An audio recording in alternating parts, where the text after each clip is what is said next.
రాష్ట్ర వ్యాప్తంగా ఈ హనీ ట్రాప్ తీవ్ర కలకలం రేపిందని చెప్పాలండి.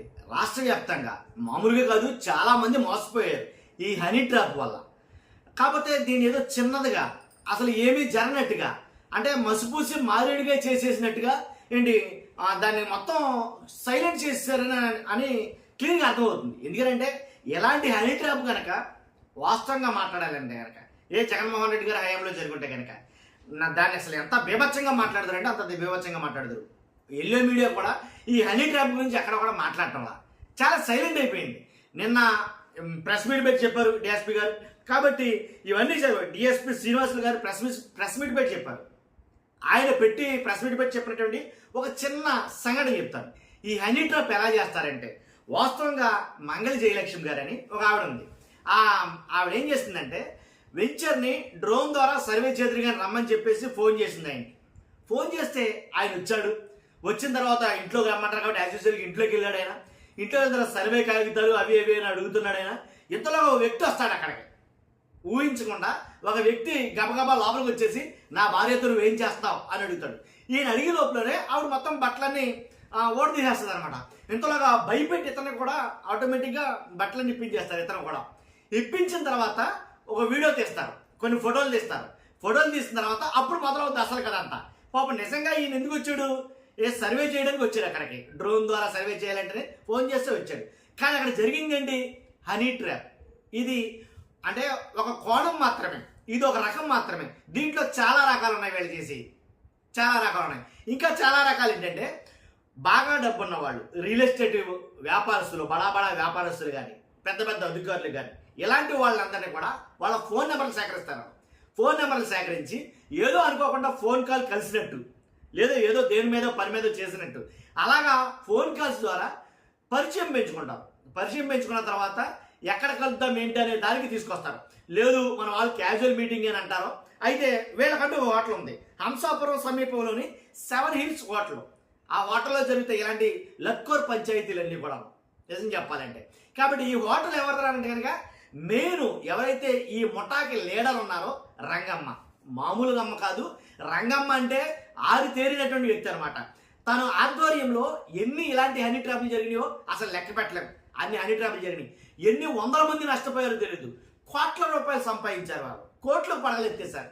కాబట్టి అంత దారుణంగా మాట్లాడడం, రమ్మనడం, కలవడం, ఏమీ లేకపోయినా సరే వీడియోలు తీయడం, ఫోటోలు తీయడం, అంతే బుక్ అయినట్టు. ఇంక అక్కడ లక్షలు దండుకుంటారు. ఇలాగ ఒక వ్యక్తి చనిపోయాడంటే మీరు నమ్ముతారా? ఒక వ్యక్తి ఇలాంటివన్నీ కూడా నిజంగా క్రెడిట్ మొత్తం సాక్షికి ఇవ్వాలి. ఎందుకంటే వాళ్ళు ఒక స్టింగ్ ఆపరేషన్ లాంటిది నిర్వహించి వాళ్ళు వరుస కథనాలతోటి ఇవన్నీ వెలువరించడంతో వెంటనే దాని మీద చర్యలు తీసుకోవడం జరిగింది. అసలు ఈ విషయంలో గొప్పతనం ఏంటంటేనండి, ఇప్పుడు ఎవరైతే బాధితుడు ఉంటాడో, బుక్ అయిపోయిన బాధితుడు ఉంటాడో, ఆ బాధితుడిని అతన్ని ఆ ఫోటోల్ని ఎవరైతే ఈ రంగమ్మ ఉన్నారో ఈవిడ ఎంటర్ అవుతుంది. ఏంటయ్యేది, ఇదేం పనికి, ఇదేం పోయే కలిగి బెల్లం పెట్టలేదా, ఈ రకంగా మాట్లాడిన తర్వాత ఈ పంచాయతీని ఒక పోలీస్ అధికారి దగ్గర తీసుకెళ్తారు. ఆయన్ని ఎవరంటే రాప్తాడు సిఐ శ్రీహర్ష అంట. ఆయన ఆల్రెడీ వీఆర్కి పంపించారు ఆయన ఇదే విషయం మీద సస్పెండ్ చేసి. కాబట్టి ఇక్కడికి వెళ్ళిన తర్వాత పంచాయతీ వేరేలా ఉంటుంది. ఏంటి కేసు పెట్టి లోపల ఏమంటావా, నీ కుటుంబం మొత్తం బరువు పోతుంది కాబట్టి పంచాయతీ తెంపు చేసుకుంటావా? అయ్యేకి బాబు వాళ్ళే 10 లక్షలు ఎంత అడుగుతారు, లేదు 5 లక్షలకో 6 లక్షలకో సెటిల్ చేస్తారు. ఇలా ఒకళ్ళిద్దరు కాదు, కోట్లలో పంచాయతీలు జరిగినాయి అంట. మామూలుగా కాదు. అసలు హనీ ట్రాప్ అంటే ఎంతో దారుణంగా ఉంటుందని అనుకుంటాం మనం. కాబట్టి రాష్ట్ర వ్యాప్తంగా ఈ విషయం కలకలం రేపిందండి. కానీ ఎక్కడా సడి చెప్పుడు లేదు వాస్తవం మాట్లాడాలంటే. కాబట్టి అసలు హనీ ట్రాప్ దోషులు టీడీపీ నాయకులు కనుసన్నల్లో ఉన్నారని వైఎస్ఆర్సీపీ నాయకులు మాట్లాడుతున్నారు. ఎందుకు రానంటే కనుక వాస్తవాలు కూడా లేకపోవాలా. ఇప్పుడు ఎవరైతే ఈ హనీ ట్రాప్కి సంబంధించిన ఈ లీడర్స్ ఎవరైతే ఉన్నారో వీళ్ళందరూ కూడా టీడీపీ ముఖ్య నాయకుల అనుచరులు అవ్వటం, అందువల్ల టీడీపీకి ఎక్కువగా వీళ్ళలో టీడీపీ అనుచరులు ఎక్కువ ఉన్నారు అని అనడంలో ఎలాంటి డౌట్ లేదు. ఎందుకు చెప్తానంటే, రాష్ట్ర వ్యాప్తంగా కలకలం రేపిన ఈ హనీ ట్రాప్, అనంతపురం జిల్లాలోని హనీ ట్రాప్ ముఠా లీడర్ ఎవరైతే ఉన్నారో రంగమ్మ అని ఆవిడ ఉన్నారో, ఆవిడ రాప్తాడు టీడీపీ ఎమ్మెల్యే పరిటాల సునీతకు ముఖ్య అనుచరురాలట. నిజంగా. తర్వాత సెకండ్ లీడర్ మనం చెప్పుకున్నటువంటి ఎవరైతే సీన్లోకి ఎంటర్ అవుతాడో రాజేష్, ఆయన అనంతపురం టీడీపీ ఎమ్మెల్యే దగ్గుబాటి ప్రసాద్, అలాగే మాజీ మేయర్ మదమంచి స్వరూపకు కీలక అనుచరుడంట. వీళ్ళే కాదు ఇంకా చాలా మంది నాయకులకు అనుచరుడంట ఈ రాజేష్ అనే వ్యక్తి. తర్వాత ఇంకా పాత్రదారులు ఉన్నారు. ఎవరైతే సిఐ శ్రీహర్ష కానీ, పోలీస్ అధికారులు సిఐ శ్రీహర్ష కానీ, కొంతమంది కానిస్టేబుళ్ళు కానీ, ఇలా చాలామంది మీద అయితే కనుక అది ఆరోపణలు అయితే ఉన్నాయి. ఆల్రెడీ ఎలా అంటే ఆల్రెడీ దీంట్లో కొంతమందిని అయితే కనుక వీఆర్కి పంపించడం జరిగింది.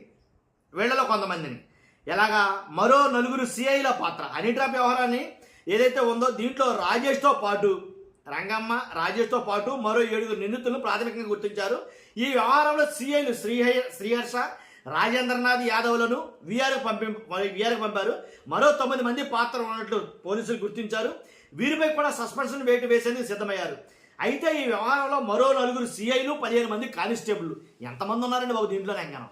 ఇంకో 4 సిఐలు, 15 మంది కానిస్టేబుల్. అయితే వీళ్ళని ఓన్లీ వీఆర్కి పంపడమే కాదు, ఎలాగైతే రంగమ్మ, రాజేష్ వీళ్ళపైన ఎఫ్ఐఆర్ నమోదు చేసి కేసులు నమోదు చేశారో వీళ్ళపైన కూడా కేసులు నమోదు చేయాలి ఈ పోలీసు అధికారుల పైన కూడాను అనేది కనుక కొంతమంది మాట్లాడుతున్నారు. కాబట్టి ఏదైతే ప్రెస్ మీట్ పెట్టి చెప్పారో 13 లక్షల సొమ్ము, ఏదైతే డబ్బు, 2 కత్తులు, అలాగే ప్రామిసరీ నోట్లు, ఈ విషయం మనం ఒకసారి చెప్పాలి. వీళ్ళ దగ్గర గొప్పతనం ఏంటంటే అప్పటికప్పుడు రెడ్ హ్యాండెడ్గా పట్టుకున్నట్టు సీన్ క్రియేట్ చేస్తారు. ఎందుకంటే ఉన్న మహిళ వదిలేయడం, మొత్తం దుస్తులు తీసేయడం, ఇతరు కూడా దుస్తులు తీసేయడం, వెంటనే అతని దగ్గర డబ్బు లేకపోతే ప్రామిసరీ నోట్లు రాయించుకుంటారంట. ఓ 10 లక్షలకో, 15 లక్షలకో, 20 లక్షలకో, 25 లక్షలకో అతని కెపాసిటీని బట్టి ప్రామిసరీ నోట్ రాయించుకుంటారు. ఏంటి బాండ్ పేపర్ల మీద సంతకాలు పెట్టించుకుంటారంట. పెట్టించుకుని ఉన్న క్యాష్, బంగారం ఏమైనా ఉంటే కనుక అప్పటికప్పుడు తీసేసుకుంటారు.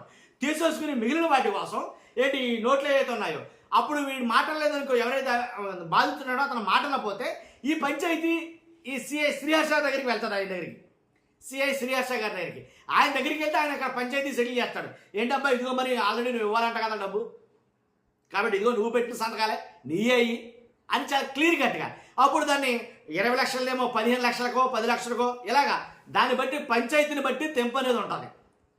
ఆ రకంగా జనాల దగ్గర చాలామందిని మోసం చేసి కోట్లు ఏంటి స్వాధీనం వాళ్ళు దోచుకున్నారని చెప్తున్నారు. వీళ్ళ చోట కేసులు కూడా చాలా ఉన్నాయంటండి. మరి వీళ్ళని ఎలా ముఖ్య అనుచరులుగా పెట్టుకున్నారో టీడీపీ నేతలు నాకు అర్థం కావట్లా. అసలు వీళ్ళని కూడా వేసుకుని ఎలా తిరుగుతున్నారో నాకు అర్థం కావట్లా. కాబట్టి ఏది ఏమైనప్పటికీ అంటే సందట్లో సడేమి మన్నాడు కాబట్టి పోనే అని సైలెంట్ చేసేసారా? అసలు యాక్చువల్గా ఇది ఈ పార్టీకి ఎల్లో మీడియా ఒక రకానికి సంబంధించిన మీడియా అసలు కోడే కూసేయాలి. అసలు అస్తమానదే హనీ ట్రాప్ అని ఓ వీడియోల మీద వీడియోలు డిబేట్లు పెట్టి నానా రాధత్వం చేసేయాలి. ఎక్కడ ఏమీ అసలు ఊసు పలికే లేదు. ఎంత పెద్ద భారీ వ్యవహారం జరిగితే అదే ఆశ్చర్యం ఇస్తుంది. కాబట్టి మీ అభిప్రాయం కష్టం కామెంట్ రూపంలో తెలియజేయండి. ఫస్ట్ అయితే లైక్ చేయండి. Thank you very much.